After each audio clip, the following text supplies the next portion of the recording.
Hello प्यारे बच्चों, आप सभी का स्वागत करता हूं इस YouTube चैनल पर। तो आइए आज हम लोग सीखते हैं बहुलक। बहुलक किस प्रकार से निकालते हैं इसके बारे में सीखते हैं। तो आप लोग वीडियो का अंत तक बने रहिएगा। लिखा हुआ है बहुलक। बहुलक जो चर मान सबसे बड़ा होता है या जिस चर मान की बारंबारता सबसे अधिक बार आती है वह उसकी बहुलक कहलाती है। यानी कि चर मान को पहले देखेंगे सबसे बड़ा चर मान कौन है, या फिर क्या देखना है कि जिसकी बारंबारता सबसे ज़्यादा बार होगी, यानी जो अधिक आंकड़े में अधिक बार आएगा वही उसकी बहुलक कहलाएगा।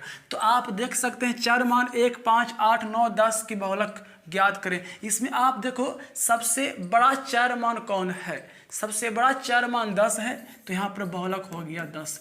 बहुलक हो गया 10। या फिर देख सकते थे कि कौन सा चर मान सबसे अधिक बार आंकड़ा में आया हुआ है। तो सब तो एक के बार में आया है, एक के बार आए क्या सबसे बड़का हो गया बहुलक। यहाँ देखिए तो 1, 2, 3, 4, 10 1 है। तो यहाँ पर आप कह सकते हैं कि 1 की बारंबारता 2, तब बहुलक हो गया। बहुलक हो गया कितना? 1 हो गया। बहुलक बराबर हो गया 1। तो एक नहीं आप कह देना कि सर बहुलक 10 होगा। नहीं रे, बहुलक 10 नहीं होगा। काहे नहीं 10 होगा? क्योंकि 1 10 1 के बार आया है आंकड़ा में, 1 2 बार आया है। तो जो ज़्यादा बार आएगा वही बहुलक होगा।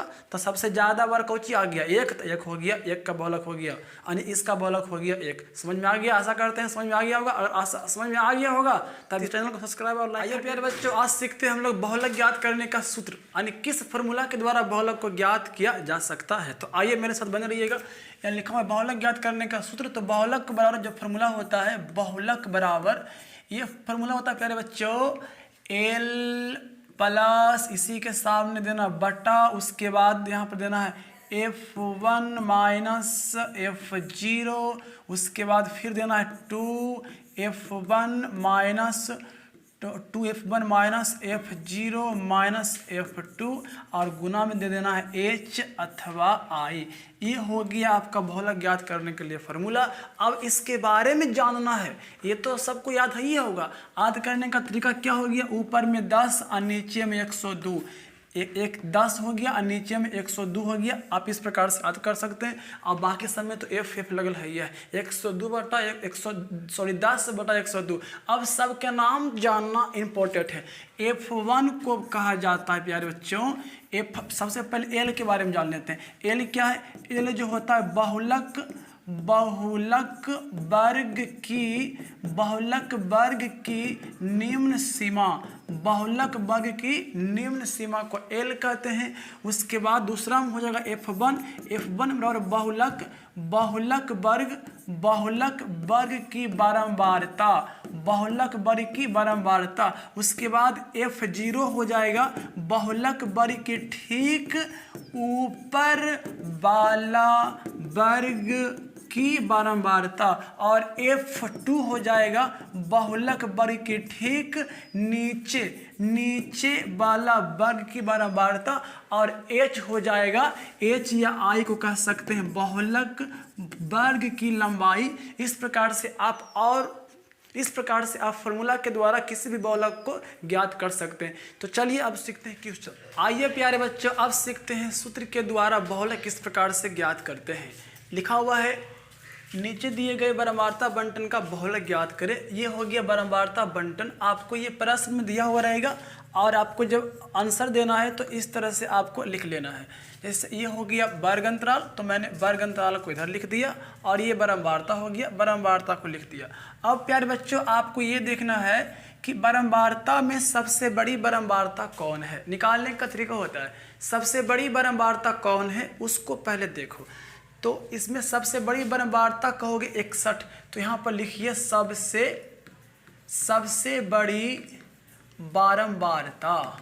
सबसे बड़ी बारंबारता आने की कितना होगी मेरे बच्चों? 61। समझ में आ रहा है? अब उसके बाद यहाँ से बारंबारता हो गया 61। अब देखना यही है। अब एक बात मैं आप लोगों को और सिखाता हूँ। ये जो सबसे बड़ी बारंबारता होता है ना, इसी के सामने वाला को कहते हैं बहुलक वर्ग। देखिए 61 हो गया, और इसके सामने जो भी वर्ग अंतराल मिलेगा इसको कहेंगे बहुलक वर्ग। तो इसीलिए यहाँ पर आप लिख दो बहुलक वर्ग बराबर मिल गया 60 से 80। तो आप कहोगे सर जो बहुलक वर्ग मिला उसी वर्ग का जो निम्न सीमा है उसको एल कहेंगे, इसीलिए एल बराबर मिल गया 60। अब कहोगे सर फार्मूला आप सिखाए थे L plus F1 minus F0, उसके बाद 2F1 minus F0 minus F2 गुना आई, ये सिखाए थे। एल का मान तो आपको मिल गया, अब चाहिए F1 और F0 के मान। तो जो सबसे बड़ी बारंबारता है उसी को कहेंगे F1। क्या कहेंगे प्यारे बच्चों? F1। और इसके ऊपर वाला जो दिखाई दे रहा है इसको बोलेंगे F0, इसके नीचे वाला जो दिखाई दे रहा है इसको बोलेंगे F2। तो यहाँ पर आप लिख सकते हो कि F1 बराबर मिल गया 61, F0 बराबर मिल गया 52, F2 बराबर मिल गया 38। उसके बाद यहाँ पर आप लंबाई कहने की बात, इसके बीच की मतलब लंबाई, वर्ग बहुलक वर्ग की लंबाई, तो लंबाई को कहेंगे h बराबर 80 में से 60 गया निकल गया 20, ये हो गया लंबाई। उच्च सीमा माइनस निम्न सीमा को लंबाई कहते हैं। अब लगा दो फार्मूला और निकल गया आपका ये आंसर। फार्मूला लगाते हैं आपका ये आंसर निकल जाएगा। तो आइए लगाते हैं फार्मूला बहुलक बराबर। तो बहुलक का फार्मूला प्यारे बच्चों एल प्लस ये बटा F1 माइनस F0 बटा 2F1 minus F0 minus F2, और ये होता है यहाँ पर h। ठीक है, अब सभी में मान बैठा देंगे और हल कर देंगे, आपका आंसर प्राप्त हो जाएगा। तो आप यहाँ पर देखिए एल का मान कितना है, एल का मान देखो। तो चलिए थोड़ा सा आप यहाँ इधर करने का प्रयास करते हैं, देखिएगा सबका मान बिठा रहे हैं, मान फिट कर रहे हैं। तो आइए एल का मान आप कह सकते हो सर 60 दे दिए, फिर इसी के सामने बटा F1 61, F0 52, फिर नीचे 2F1 कितना प्यारे बच्चों 61 माइनस F0 52, F2 38, F2 है ना, F2 38, H का मान मिल गया 20। अब ऊपर लिख देते हैं इधर घेर करके। आइए 60 लिख दिए प्लस, उसके बाद आप 61 में से 52 को घटाओगे तो शायद यहाँ 9 आएगा, घटा सकते हैं 9 आएगा। फिर 61 को 2 में गुना करेंगे तो 2 गुना 1 2, और ये 122 आ जाएगा। उसके बाद 52 और 38 को जब जोड़ेंगे, क्यों जोड़ेंगे, दोनों का चिन्ह माइनस में है, सेम चिन्ह में जुड़ देंगे।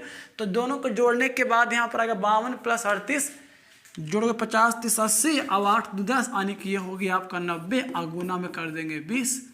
कुछ समझ में आ रहा होगा। अब बस थोड़ा सा और 60 प्लस 9 बटा 122 में से घटा दीजिए 90। 122 में से आप 90 घटाओगे तो यहाँ बचेगा 32, घटा लीजिए 32 से बचेगा, और यहाँ गुना में बच गया आपको 20। कटता है तो काट लीजिए, कटता है तो काट लीजिए, देखिए कटेगा ये वाला 4 से कटेगा 4 या 32, और ये 4 5 20 कट गया। उसके बाद 60 प्लस 9 5 45, और ये बटा में 8। अब 8 यहाँ से भींग के जोड़ भी निकाल सकते हैं, नहीं तो फिर आप यहाँ से डायरेक्ट भाग दे दो और ये आंसर मिलेगा। तो 8 से भागा देते हैं 45 में, 8 भागा 45, 8 5 40, उतरेगा 5 दशमलव, इसके बदले 0, 8 6 का 48, बचेगा 2, फिर दशमलव के बदले 0, 8 दूनी 16, उतरेगा यहाँ पर 4, उसके बाद 0, 5 8 40, यानी कि 6 2 8, भाग दिए 5.628, ऐड कर देंगे तो रुपया को रुपया के साथ ऐड करेंगे। वो यहाँ पर 8 5 40 5 होगा ना, यहाँ 8 5 40 5 हो जाएगा, 5 होगा। उसके बाद दोनों को ऐड कर दो, ये 60 रुपया, ये 5 रुपया, तो 65.625, ये रहा आपका फाइनली आंसर बहुलक आ गया। तो इस तरह से आप और प्रश्नों को हल कर सकते हैं। आशा करते हैं समझ में आ गया होगा। अगर समझ में आ गया तो आप चैनल को सब्सक्राइब करना ना भूलेंगे, ठीक है।